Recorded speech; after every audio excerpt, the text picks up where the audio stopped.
आखिर क्यों? लोग मानते हैं कि भारत का जो संविधान है उसे डॉक्टर अंबेडकर ने ही बनाया। आज हम इसी बारे में आपको बताएंगे। बस आपसे दरख्वास्त है कि इस वीडियो को पूरा देखें, तभी आपको पूरी बात समझ आएगी। तो चलिए शुरू करते हैं इस वीडियो को। आखिर B.R. अंबेडकर संविधान सभा की प्रारूप समिति के अध्यक्ष भर थे, तो संविधान बनाने का पूरा श्रेय उन्हें ही क्यों दिया जाता है? आखिर जब संविधान सभा में 200 से ज्यादा सदस्य थे, तो अकेले डॉक्टर अंबेडकर को ही इतनी तवज्जो क्यों दी जाती है? आखिर डॉक्टर भीमराव बाबा साहब अंबेडकर को भारतीय संविधान का जनक क्यों कहा जाता है? इन सभी सवालों का जवाब इस वीडियो में मिल जाएगा। द्वितीय विश्व युद्ध की समाप्ति के साथ ही यह तय हो गया था कि अब अंग्रेज भारत पर लंबे वक्त तक शासन नहीं कर सकेंगे। लेकिन अगर अंग्रेज भारत छोड़कर जाते हैं तो इतने बड़े देश की जिम्मेदारी सौंपी किसे जाए? आखिर वो कौन होगा जिसके हवाले पूरा देश होगा? आखिर कांग्रेस में वो कौन कौन से नेता होंगे जिन्हें अंग्रेज देश चलाने की जिम्मेदारी देंगे? इसी सवाल का जवाब तलाशने के लिए 23 मार्च 1946 को कैबिनेट मिशन का एक दल दिल्ली पहुंचे। इस टीम में 3 लोग शामिल थे, Patrick Lawrence, sir Stafford Cripps और A.B. अलेक्जेंडर। इस दल ने सभी पक्षों से मिलकर बात की और 16 मई 1946 को यह कैबिनेट मिशन इस निष्कर्ष पर पहुंचा कि भारत की आजादी के बाद अंग्रेज भारत के सत्ता संविधान सभा को सौंप देंगे। इस संविधान सभा में कौन कौन होगा, इसके लिए चुनाव होगा।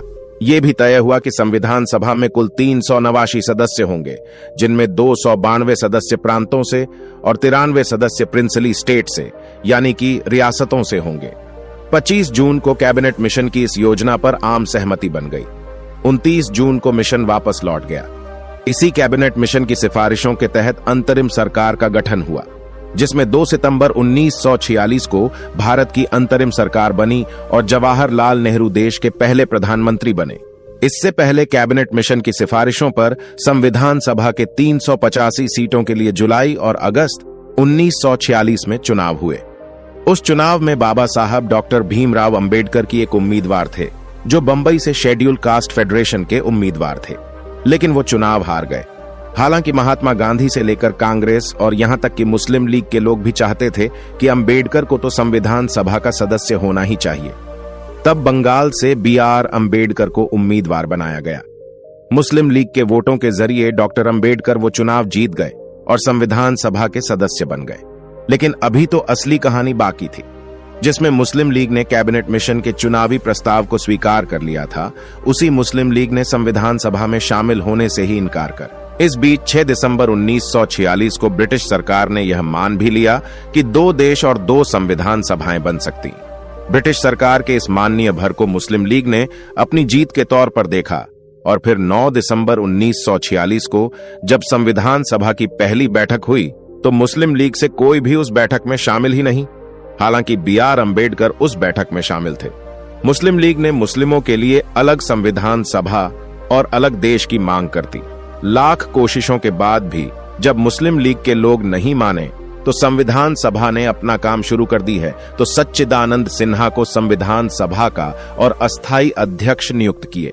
फिर 11 दिसंबर को सर्वसम्मति से डॉक्टर राजेंद्र प्रसाद संविधान सभा के अध्यक्ष नियुक्त किए गए। संविधान सभा की बैठक के 5वें दिन 13 दिसंबर को जवाहरलाल नेहरू ने संविधान सभा में लक्ष्य संबंधित प्रस्ताव पेश किया।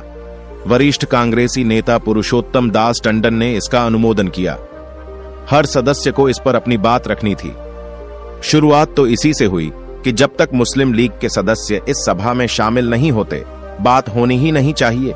लेकिन फिर मुस्लिम लीग का अड़ियल रवैया देखकर संविधान सभा के ज्यादातर सदस्य आगे बढ़ने पर राजी हो गए और कहा कि अब कार्रवाई चलती रहे। फिर तारीख आई 17 दिसंबर 1946, वो तारीख जब डॉक्टर भीमराव अंबेडकर पहली बार संविधान सभा में बोले। हालांकि उस दिन डॉक्टर अंबेडकर से पहले 20 से 22 और भी लोग थे जिन्हें बोलना था। वरिष्ठ पत्रकार राम बहादुर राय अपनी किताब भारतीय संविधान के अनकही कहानी में लिखते हैं कि अंबेडकर 17 दिसंबर को बोलने के लिए तैयार ही नहीं थे, क्योंकि उन्हें पता था कि और भी लोग उनसे पहले बोलने वाले हैं। लिहाजा उनका नाम तो अगले दिन आ सकता है और तब वो तैयारी करके संविधान सभा में बोल सकते हैं। लेकिन और लोगों को पीछे छोड़ते हुए 17 दिसंबर को ही संविधान सभा के अध्यक्ष डॉक्टर राजेंद्र प्रसाद ने डॉक्टर अंबेडकर को बोलने के लिए आमंत्रित कर दिया। उस दिन डॉक्टर अंबेडकर बोले और खूब बोले। और ऐसा बोले कि उनका कहा इतिहास हो गए। बकौल राम बहादुर राय की किताब भारतीय संविधान की अनकही कहानी, डॉक्टर अंबेडकर ने उस दिन कहा, कांग्रेस और मुस्लिम लीग के झगड़े को सुलझाने की एक और कोशिश जरूर करनी चाहिए। मामला इतना संगीन है कि इसका फैसला एक या दूसरे दल की प्रतिष्ठा के ख्याल से ही नहीं किया जा सकता। जहां राष्ट्र के भाग्य का फैसला करने का प्रश्न हो, वहां नेताओं, दल हो, संप्रदायों की शान का कोई मूल्य नहीं रहना चाहिए। वहां तो राष्ट्र के भाग्य को ही सर्वोपरि रखना चाहिए। उस दिन डॉक्टर अंबेडकर ने अपने भाषण का समापन करते हुए कहा, शक्ति देना तो आसान है, पर बुद्धि देना कठिन। लंबे वाद विवाद के बाद 22 जनवरी 1947 को संविधान सभा में लक्ष्य संबंधी प्रस्ताव को स्वीकार कर लिया, जो संविधान की प्रस्तावना का आधार है। हालांकि उस दिन तक भी मुस्लिम लीग का कोई भी प्रतिनिधि संविधान सभा में नहीं आया। टकराव और बढ़ गया और तब 13 फरवरी 1947 को पंडित नेहरू ने मांग की कि अंतरिम सरकार में शामिल मुस्लिम लीग के मंत्री इस्तीफा दे दें। सरदार पटेल ने भी यही दोहराया। इस बीच 20 फरवरी को ब्रिटिश प्रधानमंत्री एटली ने घोषणा की कि जून 1948 से पहले सत्ता का हस्तांतरण कर दिया जाएगा, लेकिन इसके लिए एटली ने शर्त रखी, और शर्त यह थी कि जून 1948 से पहले संविधान बन जाना चाहिए। ऐसा नहीं हुआ तो फिर ब्रिटिश हुकूमत को विचार करना होगा कि सत्ता किसे सौंपी जाए। ऐसी परिस्थितियों को देखते हुए 28 अप्रैल 1947 को संविधान सभा का तीसरा सत्र शुरू हुआ। अध्यक्ष डॉक्टर राजेंद्र प्रसाद ने एटली की घोषणा के बारे में सबको बताया और कहा कि अब संविधान सभा को अपना काम तुरंत ही पूरा करना होगा। इसके ठीक पहले 24 मार्च 1947 को नए governor general Lord Mountbatten Bharat आ गए और चंद दिनों में यह तय कर दिया था कि भारत का तो बंटवारा होगा, भारत और पाकिस्तान दो अलग अलग देश होंगे। अब इसकी वजह से संविधान सभा में फिर बदलाव होना। जिस सीट जैसे डॉक्टर अंबेडकर संविधान सभा के सदस्य चुने गए थे, वो सीट पाकिस्तान के हिस्से में चली गई। इस तरह से डॉक्टर अंबेडकर एक बार फिर से संविधान सभा से बाहर हो गए। लेकिन तब तक संविधान सभा के लोगों ने यह तय कर लिया था कि अंबेडकर का इस संविधान सभा में रहना जरूरी है। तब बॉम्बे प्रेसिडेंसी के प्रधानमंत्री हुआ करते थे बीजी खैर। उन्होंने संविधान सभा के एक और सदस्य और कांग्रेस पार्टी के वरिष्ठ नेता M.R. जयशंकर को इस्तीफा देने के लिए राजी किया। उनकी जगह पर डॉक्टर B.R. अंबेडकर फिर से संविधान सभा में शामिल हुए। 14 अगस्त 1947 की रात 12 बजते ही संविधान सभा के अध्यक्ष डॉक्टर राजेंद्र प्रसाद ने ऐलान किया है, संविधान सभा ने भारत का शासन अधिकार ग्रहण करना कर लिया है। आजादी मिलने के बाद और सत्ता का हस्तांतरण संविधान सभा के पास होने के साथ ही संविधान सभा अपने मूल लक्ष्य की ओर आगे बढ़े और इसी कड़ी में 29 अगस्त 1947 को संविधान सभा में प्रारूप समिति के अध्यक्ष के तौर पर डॉक्टर भीमराव अंबेडकर का नाम सर्वसम्मति से पास कर दिया। प्रारूप समिति में और भी 6 सदस्य थे, जिनमें कन्हैयालाल माणिकलाल मुंशी, मोहम्मद सादुल्लाह, अल्लादी कृष्ण स्वामी अय्यर, एन गोपाल स्वामी अयंगर, खेतान और मित्र थे। 30 अगस्त 1947 को संविधान सभा स्थगित कर दी गई ताकि संविधान का मसौदा या कहिए कि संविधान का प्रारूप बनाया जा सके।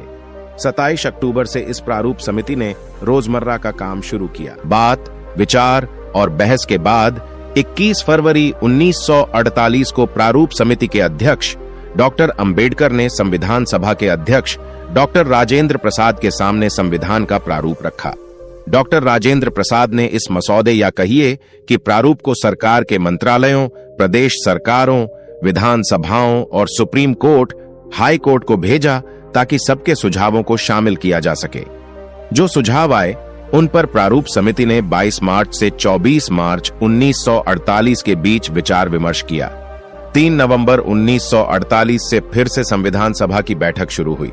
4 नवंबर 1948 को डॉक्टर राजेंद्र प्रसाद ने फिर से मसौदे पर बात की और संविधान सभा को कहा कि यह मसौदा उस समिति ने बनाया है जिसे इसी संविधान सभा ने बनाया था और जिसके अध्यक्ष डॉक्टर भीमराव अंबेडकर हैं। 4 नवंबर को उसी दिन डॉक्टर अंबेडकर ने मसौदे को संविधान सभा के पटल पर रखा। आने वाले दिनों में कुछ संशोधन भी सुझाएंगे। कुछ माने गए, कुछ को खारिज कर दिया गया और फिर 17 नवंबर 1949 को संविधान सभा के अध्यक्ष डॉक्टर राजेंद्र प्रसाद ने घोषणा की, अब हम संविधान के तृतीय पठान को आरंभ करेंगे। इसका अर्थ था कि अब संविधान बनकर तैयार हो गया है। इसके बाद डॉक्टर राजेंद्र प्रसाद ने मसौदा समिति के अध्यक्ष डॉक्टर अंबेडकर को पुकारा। वो अपनी जगह पर खड़े हुए और कहा, मैं यह प्रस्ताव पेश करता हूं कि संविधान को सभा ने जिस रूप में निश्चित किया है उसे पारित किया गया है। इस प्रस्ताव पर 17 नवंबर 1949 से 25 नवंबर 1949 तक बहस हुई और फिर 26 नवंबर को संविधान सभा के अध्यक्ष के तौर पर डॉक्टर राजेंद्र प्रसाद ने अपना आखिरी अध्यक्षीय भाषण दिया। भाषण खत्म होने के बाद डॉक्टर राजेंद्र प्रसाद ने पूछा, प्रश्न यह है कि इस सभा द्वारा निश्चित किए गए रूप में यह संविधान पारित किया जाए। पत्रकार राम बहादुर राय अपनी किताब भारतीय संविधान की अनकही कहानी में लिखते हैं कि डॉक्टर राजेंद्र प्रसाद के इस सवाल पर ध्वनिमत से संविधान स्वीकृत किया गया। सदन में देर तक तालियां बजती रहीं और फिर 26 जनवरी 1950 को देश को अपना वह संविधान मिला जिसके लिए हम गर्व से कहते हैं कि हमारा संविधान दुनिया का सबसे बड़ा लिखित संविधान है और जिसको बनाने में बाबा साहब डॉक्टर भीमराव अंबेडकर का वो योगदान है जिसकी वजह से उन्हें भारत के संविधान निर्माता की उपाधि दी गई है। दोस्तों, आज की वीडियो में बस इतना ही। इस चैनल पर मैं सिर्फ बाबा साहेब के जीवन से जुड़ी छोटी बड़ी सभी जानकारी लेकर आता रहता हूं। यदि आप बाबा साहब को पसंद करते हो और इनके बारे में और अधिक जानना चाहते हो तो हमारे बाबा साहेब अंबेडकर जी यूट्यूब चैनल को सब्सक्राइब कर लें। वीडियो को पूरा देखने के लिए धन्यवाद। आपका दिन शुभ हो।